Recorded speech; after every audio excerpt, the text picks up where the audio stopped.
बिस्मिल्लाहिर्रहमानिर्रहीम। अस्सलाम वालेकुम। आज सेकंड ईयर प्री मेडिकल का क्वेश्चन पढ़ाना है हमें। डार्विन्स थ्योरी पढ़ानी है हमें, थ्योरी ऑफ नेचुरल सिलेक्शन।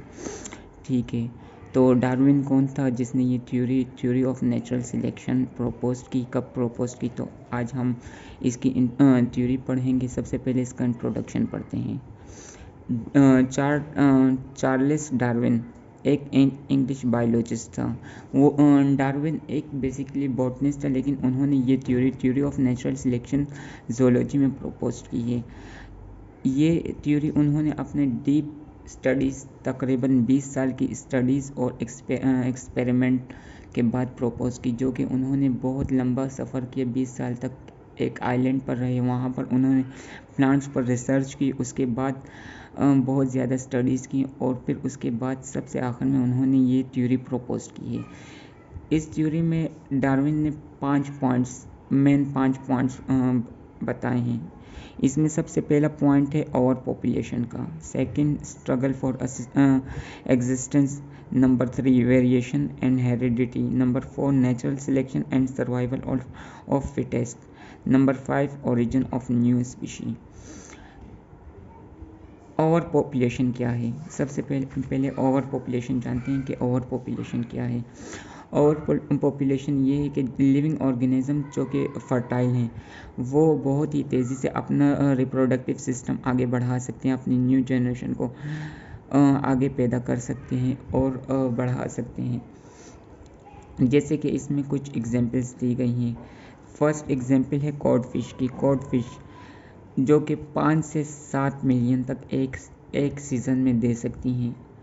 ठीक है, नंबर 2 पर है कॉमन फ्लाई।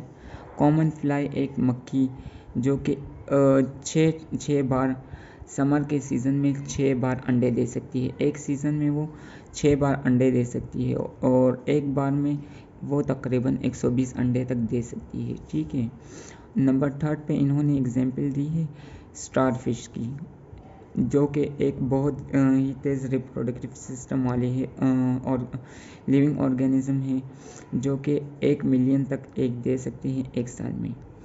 तो ये है ओवर पॉपुलेशन, जिसमें डार्विन ने कुछ एग्जांपल्स दी हैं। ये एज इट इज़ आपको नोट डाउन करके पेपर में लिखना है, इसमें कुछ चेंजेस नहीं करनी। नंबर 2 पर सेकंड पॉइंट है स्ट्रगल फॉर एग्जिस्टेंस, यानी जद्दोजहद करना, ज़िंदगी के लिए जद्दोजहद करना।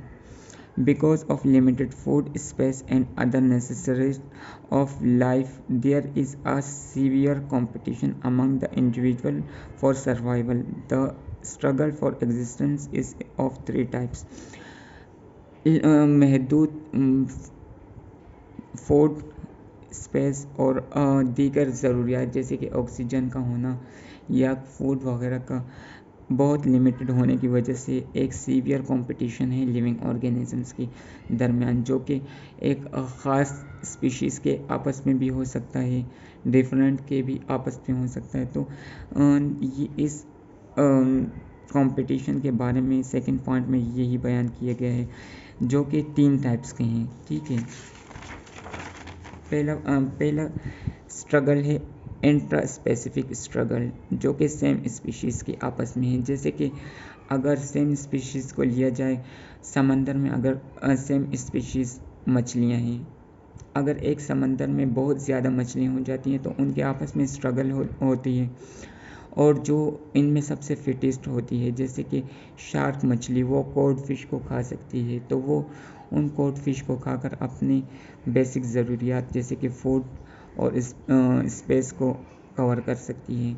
नंबर 2 इंट्रा स्पेसिफिक स्ट्रगल, जो कि डिफरेंट स्पीशीज़ के आपस में होती है। जैसे कि अब किसी एरिया में इंसान बहुत ज़्यादा रहते हैं और उसमें वहाँ पर समंदर है, तो वहाँ इंसानों को तो बेसिकली फूड चाहिए होता है ज़िंदगी के लिए, तो वो डिफरेंट स्पीशीज यानी वो फिशेस के साथ स्ट्रगल करके फिशेस को खा सकते हैं। नंबर 3 एनवायरमेंटल स्ट्रगल, जो कि हमें बहुत सारे एनवायरमेंटल स्ट्रगल्स होती हैं, जैसे सर्दी का होना, गर्मी का होना या ज़लज़ला आ जाना, सैलाब वगैरह, तो ये एनवायरनमेंट के साथ स्ट्रगल है।